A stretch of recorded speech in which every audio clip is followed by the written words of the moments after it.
મોડાસા નગરપાલિકા દ્વારા હાલ મોડાસા 4 રસ્તાથી જે જૂની નગરપાલિકાના વિસ્તારની અંદર 89 કેબિનો જે નહેરુ માર્ગ કેબિન એસોસિએશન તરીકે ઓળખાય છે, જેની મંજૂરી મોડાસા નગરપાલિકા દ્વારા જાન્યુઆરી 2024ની અંદર બાંધકામ કરવા માટેની આપવામાં આવેલ હતી. જે મંજૂરીની સમયમર્યાદા આગામી 2025ની જાન્યુઆરી માસની અંદર પૂર્ણ થવા જઈ રહેલ છે.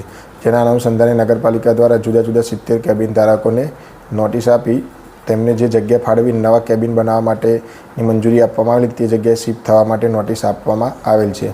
મોડાસા નગરપાલિકા દ્વારા આગામી સમયની અંદર આ કેબિન ધારકો પોતાની જે નવી જગ્યા ફાળવવામાં આવેલ છે તે જગ્યાએ શિફ્ટ થશે, જેને ધ્યાને લઈ નગરપાલિકા દ્વારા તે દબાણો દૂર કરી કેબિનો દૂર કરી રોડનું વાઇડનિંગ કરી વચ્ચે નગરપાલિકાના ચૂંટાયેલા પ્રતિનિધિઓ દ્વારા આગામી સમયમાં વચ્ચેના ભાગની અંદર ડિવાઈડર તથા સ્ટ્રીટ લાઇટના પોલનું આયોજન કરવામાં આવેલ છે, જેથી કરીને શહેરના નગરજનોને ટ્રાફિક મુક્ત રસ્તો મળી શકે અને જે કેબિન ધારકો છે તે પોતાની નવી જગ્યાઓમાં સારી રીતે પોતાના ધંધાના રોજગાર કરી શકે તેના માટે નગરપાલિકા કાર્યવાહી કરી રહી છે.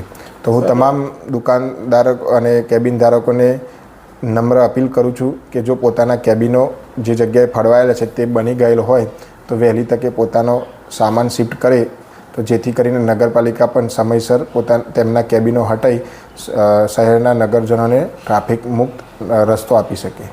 સર, જે દુકાનદારો છે તેમનું કહેવું છે કે હાલ જે સુવિધાઓ છે પૂરી નથી, લાઇટ નથી, રોડ નથી, તો શું કહેવું સાહેબ એ માટે? એ લોકોને મંજૂરી આપે 2024 જાન્યુઆરી માસમાં આપવામાં આવેલી હતી, જે અંદાજિત આજે 9 થી 10 મહિના જેટલો સમય થઈ ગયેલ છે. તે તમામ 89 કેબિનોની બાંધકામ પોતાની રીતે કેબિન ધારકો દ્વારા કરવામાં આવી રહેલ છે.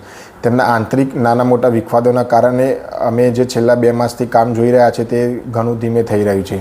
તો તે પોતાના એસોસિએશન વતી પોતે રજૂઆત કરી બિલ્ડર પાસે ઝડપી કામ કરાવે, તો જેથી કરીને આ કામગીરી ઝડપથી થઈ શકે. તેમને જે કંઈ જરૂરિયાત હશે તે માટે નગરપાલિકા દ્વારા જેબીની અંદર પણ ઝડપથી તેમને લાઇટ કનેક્શન મળે તે માટે વાત કરવામાં આવેલ છે. આમ નગરપાલિકા પોતાના તરફથી અને શહેરના નાગરિકોના હિતમાં ઝડપથી ટ્રાફિકની સમસ્યાનું નિવારણ થાય તે માટે સતત પ્રયત્નશીલ છે.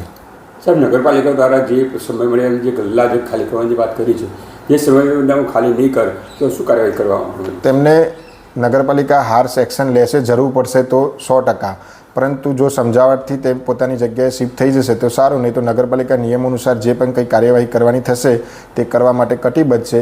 જો તેમને સમયસર નહીં કરે તો નગરપાલિકા તેમના કેબિનો ઉઠાવશે તો તેમના ધંધાના રોજગાર ઉપર અસર થશે અને તેમના આર્થિક સમસ્યા ઊભી થશે. એટલા માટે નગરપાલિકા તેમને નમ્ર અરજ કરે છે